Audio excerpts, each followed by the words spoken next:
In this section, the authors want to emphasize the importance of humans in affecting land use change and landscape heterogeneity. It's really when you start to work on the landscape level that it becomes apparent the extent of human land use change. And really, when we start to think about landscape heterogeneity, there are few places on Earth where we can ignore the human side of things, and they need to be directly incorporated into our understanding of landscape level dynamics. Human modification of landscapes has fundamentally altered the role of ecosystems in regional and global processes. Now, humans have had a number of impacts. One of them has been extensification, which is essentially an increase in the area that we affect. We affect more area now than we ever have before, and that extensification has broader and broader impacts. In addition, there's been land use conversion. So we're not simply modifying the processes slightly, we're really converting them to an entire different ecosystem, to an alternative stable state. And this conversion associated with land use has really changed the way broader ecosystems and regions are going to function from an ecosystem perspective. In essence, we're taking one type of ecosystem and replacing it with another.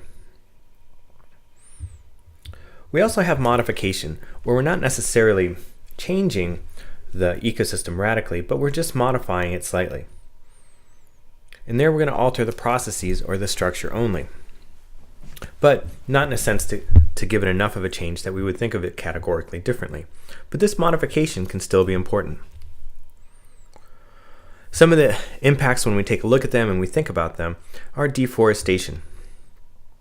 When we get into the Amazon, we can see large areas are being deforested, and there's a certain pattern to the deforestation of what used to be intact rainforest. But in addition, there's also aforestation that we've done. And there are large parts of areas that were formerly grassland and had been grassland for a long time that are now being planted under trees. So we had examples in New Zealand, for example, where trees were coming in to areas, and there are large plantations in places that used to be grasslands. When we take a look at South America, there's also areas that used to be grasslands and had been grasslands for a long time that are now being planted with trees. We're changing the factors that alter the distribution of trees and grasses and allowing forests to take over.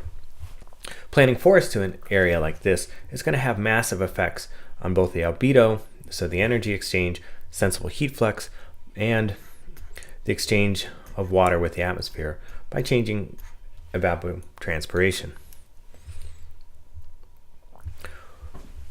There's also patterns of intensification that have happened. And essentially, intensification means that there's been an increase in the inputs that are applied to that ecosystem. Intensification of agriculture often reduces landscape heterogeneity.